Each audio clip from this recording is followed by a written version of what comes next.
Trump জেলেনস্কির বিরোধে ইউক্রেনীয়দের ভাগ্যে কি অপেক্ষা করছে?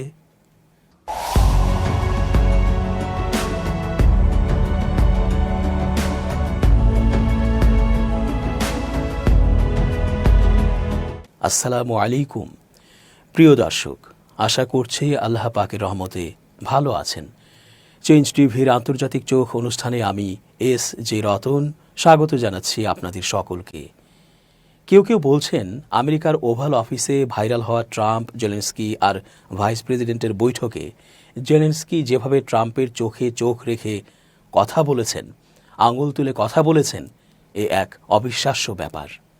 এভাবে সরাসরি বিশ্বের আর কোনো নেতাকে কখনো করতে দেখা যায় না, বা করতে দেখা যাবেও না। কেউ আবার বলেছেন, জেলেনস্কি ট্রাম্পের সাথে বেইমানি ও বেয়াদবি করেছে, কারণ আমেরিকার সহায়তা ছাড়া দীর্ঘমেয়াদী যুদ্ধে রাশিয়ার সাথে ইউক্রেন কিছুতেই টিকে থাকতে পারত না। শতভাগ সহযোগিতা নিয়ে জেলেনস্কির এমন আচরণ করা উচিত হয়নি। এমনও কথা শোনা যাচ্ছে, আমেরিকা যখন দেখেছে রাশিয়া আমেরিকার শত্রু রাষ্ট্রসমূহের সাথে বাণিজ্য ও দ্বিপাক্ষিক নানা বিষয়ে দারুণভাবে অগ্রগতির দিকে এগোচ্ছে, তখন রাশিয়াকে থামাতে রাশিয়ার প্রতি একটু নরম হচ্ছে ট্রাম্প।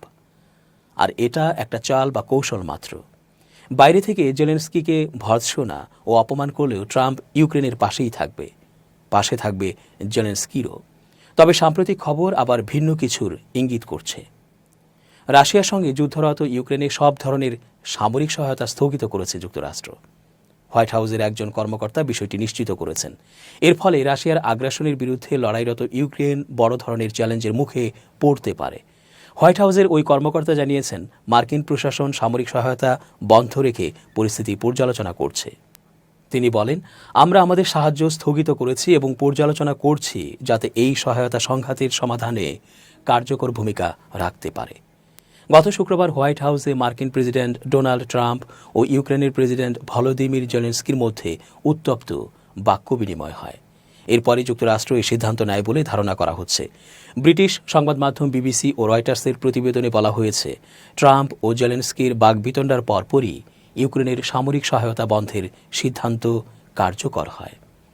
হোয়াইট হাউসের এক কর্মকর্তা জানান, প্রেসিডেন্ট ট্রাম্প শান্তির প্রতি গুরুত্ব দিচ্ছেন এবং তার অংশীদারদেরও সেই লক্ষ্যে কাজ করতে হবে। তিনি আরও বলেন, আমরা চাই এই সহায়তা প্রকৃতপক্ষে শান্তি প্রতিষ্ঠায় অবদান রাখুক, কেবল যুদ্ধ চালিয়ে যাওয়ার জন্যই নয়। তবে এই বিষয়ে ইউক্রেনের প্রেসিডেন্ট কার্যালয় কোনো মন্তব্য করেনি। 2022 সালের 24 ফেব্রুয়ারি রাশিয়া ইউক্রেনে পূর্ণমাত্রায় সামরিক হামলা শুরু করে। তখন থেকেই যুক্তরাষ্ট্র ইউক্রেনের প্রধান অস্ত্র সরবরাহকারী দেশ ছিল। এই সহায়তার উপর ইউক্রেনের সামরিক প্রতিরক্ষা অনেকাংশে নির্ভরশীল। কিন্তু হঠাৎ এই সহায়তা স্থগিত হওয়ায় যুদ্ধক্ষেত্রে ইউক্রেনের পরিস্থিতি আরও কঠিন হয়ে উঠতে পারে। যুক্তরাষ্ট্রের এই সিদ্ধান্ত ইউক্রেনের ভবিষ্যৎ যুদ্ধ পরিকল্পনার উপর বড় প্রভাব ফেলতে পারে। বিশেষজ্ঞদের মতে এটি রাশিয়ার জন্য সুবিধাজনক হতে পারে এবং ইউক্রেনের প্রতিরোধ ক্ষমতা দুর্বল করতে পারে। রাশিয়ার সঙ্গে যুদ্ধ চালিয়ে যাওয়ার ইচ্ছে থাকলেও বর্তমান বাস্তব পরিস্থিতিগত কারণে তা আর সম্ভব হবে না ইউক্রেনের প্রেসিডেন্ট ভলোদিমির জেলেনস্কির পক্ষে।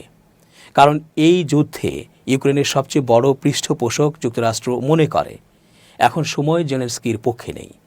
যুক্তরাষ্ট্রের প্রেসিডেন্ট ডোনাল্ড ট্রাম্পের জাতীয় নিরাপত্তা বিষয়ক উপদেষ্টা মাইক ওয়াল্টার্স সোমবার মার্কিন সংবাদ মাধ্যম ফক্স নিউজকে দেয়া এক সাক্ষাৎকারে বলেন, জেলেনস্কি এখনও আপোষের জন্য প্রস্তুত নন এবং এখানেই আসল সমস্যা। তিনি বুঝতে পারছেন না যে সময় তার পক্ষে নেই। তিনি এও বুঝতে পারছেন না যে চিরদিন কোনো যুদ্ধ চালিয়ে যাওয়া যায় না, সময় তাতে সায় দেয় না। ইউক্রেনের বিরল খনিজ সম্পদ যুক্তরাষ্ট্রকে প্রদান করা সংক্রান্ত একটি চুক্তি স্বাক্ষর করতে শুক্রবার হোয়াইট হাউসে গিয়েছিলেন জেলেনস্কি। সে সময় সেখানে উপস্থিত ছিলেন প্রেসিডেন্ট ট্রাম্প এবং ভাইস প্রেসিডেন্ট জে.ডি. ভান্স। কিন্তু জেলেনস্কি সেখানে যাওয়ার পর প্রস্তাবিত সেই চুক্তির পরিবর্তে রাশিয়া ইউক্রেন যুদ্ধ নিয়ে তার সঙ্গে কথা বলা শুরু করেন ট্রাম্প এবং ভান্স, এবং তারা উভয়েই ইউক্রেনের শান্তি ফিরিয়ে আনতে রাশিয়ার প্রেসিডেন্টের সঙ্গে সমঝোতায় যাওয়ার জন্য জেলেনস্কির প্রতি আহ্বান জানান। এতে হতাশ ক্ষুব্ধ হন জেলেনস্কি এবং ট্রাম্প ভ্যান্সের সঙ্গে বাগবিতণ্ডায় জড়িয়ে পড়েন। তিনি অভিযোগ করেন, তার অনুমোদন না নিয়ে রাশিয়ার প্রেসিডেন্ট পুতিনের সঙ্গে এই যুদ্ধ নিয়ে ওয়াশিংটন মতবিনিময় করায় তিনি হতাশ। জবাবে ট্রাম্প বলেন, যুদ্ধের যে পরিস্থিতি তাতে জেলেনস্কি এই ইস্যুতে কোনো প্রকার অভিযোগ জানানোর মতো অবস্থায় নেই। কিন্তু তাতেও জেলেনস্কি তর্ক চালিয়ে যাওয়ায় এক পর্যায়ে ট্রাম্প তার সহকারীদের মাধ্যমে জেলেনস্কিকে হোয়াইট হাউস থেকে চলে যেতে বলেন। হোয়াইট হাউস থেকে এভাবে বিদায়ের পর জেলেনস্কি সোজা যুক্তরাজ্যে যান। সেখানে ব্রিটেনের প্রধানমন্ত্রী কেয়ার স্টারমার এবং ফ্রান্সের প্রেসিডেন্ট ইমানুয়েল ম্যাক্রোর সঙ্গে বৈঠক করেন। স্টারমার ও ম্যাক্রো ইউক্রেনকে সহায়তা ও সহযোগিতা অব্যাহত রাখার আশ্বাস দেন। গেল মঙ্গলবার হোয়াইট হাউসের এক কর্মকর্তা জানিয়েছেন, ইউক্রেনে যাবতীয় সামরিক ও আর্থিক সহায়তা স্থগিত রাখার সিদ্ধান্ত নিয়েছে ট্রাম্প প্রশাসন। সোমবারের সাক্ষাৎকারে মাইক ওয়াল্টার্স জানান, হোয়াইট হাউসের বৈঠক ভেস্তে যাওয়ার জন্য জেলেনস্কি এককভাবে দায়ী এবং এতে তার চেয়ে বেশি ক্ষতি হয়েছে ইউক্রেনের। ইউক্রেনের প্রেসিডেন্টের পদ থেকে জেলেনস্কির অপসারণ চান কিনা এ প্রশ্নের জবাবে ওয়াল্টার্স বলেন, আমাদের এমন একজন নেতা প্রয়োজন যিনি এই যুদ্ধ থামানোর জন্য যুক্তরাষ্ট্র ও রাশিয়া উভয় পক্ষের সঙ্গে আলোচনা চালিয়ে যাওয়া ও সমঝোতায় যেতে প্রস্তুত হবে। বিশ্লেষকরা মনে করেন, ট্রাম্প জেলেনস্কির প্রকাশ্য দ্বন্দ্ব নেটোর ইউরোপীয় সদস্যদের সঙ্গে যুক্তরাষ্ট্রের একটি বড় সংকটের সূচনা হতে পারে। সাবেক ডেমোক্র্যাট প্রেসিডেন্ট জো বাইডেনের অধীনে তৈরি হওয়া ওয়াশিংটন কিয়েভ সম্পর্কের ওপর এই ঘটনায় গভীর প্রভাব পড়েছে। যুক্তরাষ্ট্রের জাতীয় নিরাপত্তা উপদেষ্টা আরও জানান, এই বিরোধের পর থেকে ইউক্রেনের সঙ্গে যুক্তরাষ্ট্রের কোনো যোগাযোগ হয়নি। এদিকে মার্কিন পররাষ্ট্রমন্ত্রী মার্কো রুবিও বলেছেন, যতদিন না ইউক্রেন ও রাশিয়া আলোচনায় বসবে ততদিন যুদ্ধ থামানো সম্ভব নয়। তিনি জানান, যুদ্ধ থামানোর জন্য রাশিয়াকে আলোচনায় আনা অত্যন্ত গুরুত্বপূর্ণ। তবে প্রেসিডেন্ট ট্রাম্প রাশিয়ার প্রতি বৈরী মনোভাব ধরে রেখেছেন, যা শান্তি আলোচনা নিয়ে চ্যালেঞ্জ তৈরি করতে পারে। ট্রাম্প বলেন, আমি আশা করি ইউক্রেনের প্রেসিডেন্ট বিষয়টি বুঝতে পারবেন এবং তিনি জানবেন আমরা তাকে হাজার হাজার মানুষের মৃত্যু থেকে রক্ষা করতে চেষ্টা করছি। ইউক্রেনের রাজনৈতিক পরিস্থিতি এখন গভীর সংকটে রয়েছে এবং এই দ্বন্দ্বের প্রভাব বিশ্বব্যাপী ছড়িয়ে পড়েছে। পরিস্থিতি যদি শিগগিরই শান্ত না হয় তবে যুদ্ধ বন্ধে বড় বাধা আসতে পারে। গণমাধ্যমের সামনেই যুক্তরাষ্ট্রের প্রেসিডেন্ট ডোনাল্ড ট্রাম্প ও ইউক্রেনের প্রেসিডেন্ট ভলোদিমির জেলেনস্কির নজিরবিহীন বাকবিতণ্ডার ঘটনাটি ঘিরে নানা আলোচনা চলছে বিশ্বজুড়ে। ওই ঘটনার পর ইউক্রেনের খনিজ সম্পদ নিয়ে যুক্তরাষ্ট্রের সঙ্গে যে ঐতিহাসিক চুক্তি হওয়ার কথা ছিল সেটিও বাতিল হয়ে যায়। ইউক্রেন ও যুক্তরাষ্ট্রের প্রেসিডেন্টের মধ্যে বাকবিতণ্ডার পর প্রশ্ন উঠেছে ইউক্রেনের ভবিষ্যৎ নিয়ে। এই প্রকাশ্য দ্বন্দ্ব নেটোর ইউরোপীয় সদস্যদের সঙ্গে যুক্তরাষ্ট্রের বড় সংকটের ইঙ্গিত দিচ্ছে বলে মনে করেন বিশ্লেষকরা।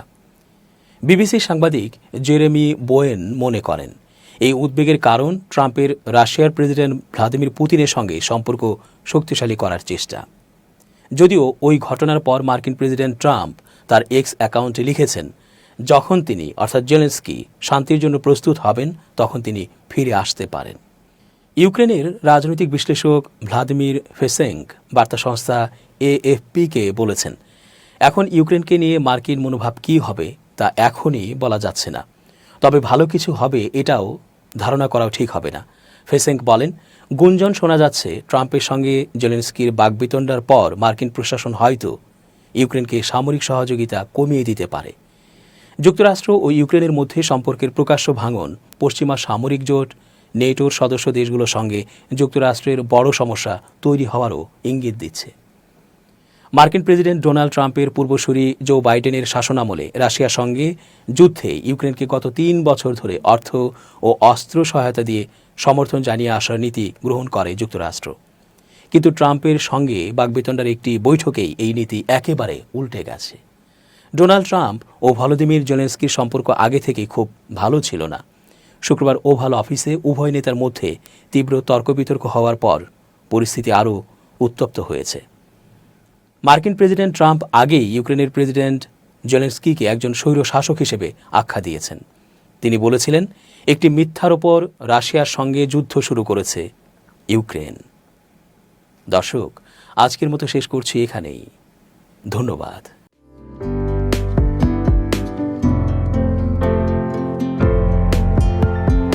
পহেলা জানুয়ারি 2025 ইউটিউব জার্নালিজমের অগ্রদূত changetv.press 6 বছর পেরিয়ে পা রাখল গর্বিত আমি অত্যন্ত আনন্দিত হলাম যে চেঞ্জ টিভি আগামী কয়েকদিনের মধ্যেই 6 বছর পূর্ণ করবে। আর হাঁটি হাঁটি পা পা করে চলা শুরু করে এখন সে বেশ দৌড়াদৌড়ি করছে বলা যেতে পারে। ও নামটাও অত্যন্ত বলবো যে সিগনিফিক্যান্ট, যে চেঞ্জ এই গণঅভ্যুত্থান কিন্তু চেঞ্জ চেয়েছে। সেই হিসেবে তোমার টেলিভিশনের তোমার এই চ্যানেলের নামের একটা যথেষ্ট মিল মিল আছে। পাওয়া যায়। আমার প্রত্যাশা যে এই গণঅভ্যুত্থানের যে প্রত্যাশা, যে আশা আকাঙ্ক্ষা, চেঞ্জ টিভি সেটিকে এগিয়ে নিয়ে যাবে। তোমাকে শুভেচ্ছা চেঞ্জ টিভি যারা সম্পৃক্ত আছেন, যারা কর্মী আছেন, সামনে পেছনে সকলকে আমার শুভেচ্ছা। changetv.press এক ফোঁটা হলুদও নেই। Online TV channel change TV 6 বছর ধরে ওনারা কাজ করে যাচ্ছেন। ইতিমধ্যে জনগণের হৃদয়ে স্থান করে নিয়েছেন। প্রায় 22 লাখ সাবস্ক্রাইবার আছে এর। আর যে কোনো অনুষ্ঠান 10 লাখের মতো মানুষ এটা প্রতিদিন মানুষ দেখে থাকে। আমিও এই চ্যানেল নিয়মিত দেখি। তো চেঞ্জ টিভির পক্ষে আমির মোমিনুল মানিক সাহেবের উপস্থাপনা, প্রশ্নের ধরন, এগুলো জনগণ দেখতে চায়, শুনতে চায়। আমি চেঞ্জ টিভির উত্তরোত্তর সমৃদ্ধি কামনা করছি। changetv.press এক ফোঁটা হলুদও নেই। চেঞ্জ টিভি, তো আমি তাদেরকে আমার অসংখ্য শুভেচ্ছা জানাচ্ছি, কারণ তারা যে ভূমিকা রেখেছে এই সময়, একটা কঠিন সময় ছিল, সেটাতে যেমন ভূমিকা রেখেছে, এমনকি 5ই আগস্টের পরে নতুন বাংলাদেশেও তারা তাদের সেই তীক্ষ্ণ একটা সমালোচনামূলক এবং যেটাকে আমি গঠনমূলক বলবো সেরকম একটা ভূমিকা রাখছেন। তো সেক্ষেত্রে আমরা মনে করি যে এই ভূমিকা আমাদের দরকার, আমরা চাই এটা থাকুক এবং আরও যেন সমৃদ্ধ হয়। নতুন বাংলাদেশ নির্মাণে আমরা চাই যে চেঞ্জ টিভি যে সমালোচনাগুলো করছে বা যেগুলো আমরা তুলে ধরছেন, সেটা এমন করে করবেন যেন আমরা সেখান থেকে শিখতে পারি এবং সবাই মিলে যেন আমরা নতুন বাংলাদেশকে সত্যিকার অর্থে বৈষম্য বিহীন একটা সমাজ গড়ে তুলতে পারি, সেটা আপনারা সহজ চেষ্টা করুন। changetv.press এক ফোঁটা হলুদও নেই।